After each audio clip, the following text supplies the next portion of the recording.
Ọ bụ oge mmemme obi ụtọ nakwa obi aṅụrị nye ndị ụlọ mgbasa ozi Anambra Broadcasting Service ABS Onitsha mgbe ha sịrị ndị ogbo ha ndị ọzọ nara ezumike nka na nso nso a ha gaa nke ọma site n'ọrụ oyibo.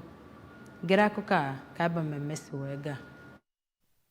Ebe mgbakọ ụlọọrụ ABS Onitsha bụ nnọọ nke jupụtara na ndị ọrụ na-arụ na ya bụ ụlọọrụ ndị fụtara ya dịka ihe kwesịrị ekwesị ikene ndị a na-ala ezumike nka maka ntụnye ụtụ nke ha n'iwelite ya bụ ụlọọrụ n'ogogo dị elu nakwazi iji ohere ahụ kere oke ịna ezumike nka na ahụ ike. Ndị otu alara ezumike nka gụnyere onye bụbu onye isi ngalaba na-ahụ maka ihe emume n'ụlọọrụ ABS Onitsha Oriakụ Uche Nweba, onye isi ngalaba na-agụ asụsụ Bekee Oriakụ Esther Ọba, onye isi ngalaba asụsụ Igbo Oriakụ Eugenia Okoye nakwazi Maazị Kandi Udeze Okosi si ngalaba Engineering. N'okwu ya na ya bụ mmemme, onye isi ụlọọrụ Anambra Broadcasting Service Onitsha Oriakụ Ifeoma Udechukwu toro ndị anagoro ezumike nka maka agadaga mbọ ha gbara 35 ịfụ na akwalitere ya bụ ụlọọrụ n'ogogo dị elu ma kpekwezie ekpere ka Chineke gbajupụta ha n'ike.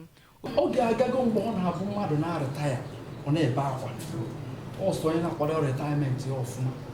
n'ụlọ Chineke nyezere gị aka mere gị ebere iwe nugide wee retaya ịbụ onye a gọziri agọzi. N'aka nke ya, onye isi ngalaba na-ahụ maka azụmahịa na Anambra Broadcasting Service Onitsha Maazị Valentine Oguejiofọ tozinu ndị otu anagoro ezumike nka maka agadaga mbọ ha gbara eleghị anya n'azụ 35 kọwazienụ ha dịka ndị eji amatụ nakwa ndị dị uchu n'ọrụ kpee ekpere ka mara Chineke babigere ha ụba oke. N'aka nke ya, onye isi ngalaba na-ahụ maka ihe emume na Anambra Broadcasting Service Onitsha Maazị Osi Nwashilu toro ndị anagoro ezumike nka kọwaa ha dịka ndị dị uchu n'ọrụ nakwazi ndị nwere mmụọ ịnụ ọkụ n'ọrụ ha kpee ekpere ka Chineke kwado ha n'ihe ndị ọzọ ha ga-abanyegasị na ya. N'itinyekwazị onu nke ya, onye isi ngalaba Engineering Maazị Ignatius Ezekwesili toziri ndị niile anagoro ezumike nka kọwanụ ha dịka ndị eji amatụ na ngalaba ha dịgasị iche iche nakwazi ndị rụrụ ọrụ ha n'ịkwụba aka ọtọ nakwa anya oghe. N'itunye onu nke ya, Oriakụ Ngozi Ikenwaka si ngalaba ihe omume kpọzi n'okwu ka enye ọzụnyegara ndị ka na-arụ ọrụ iji wee nwee ezi agamniru.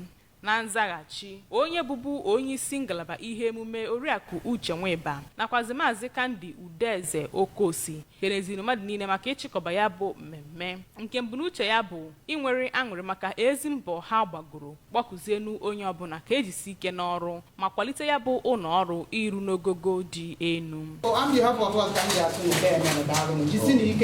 Inye onyinye nyegara ndị na-anara ezumike nka bụ nke mere ya bụ mmemme ka ọ daa ụda site n'Onitsha. Ịfụnanya Nwankwọ n'akụkọ ụwa ABS.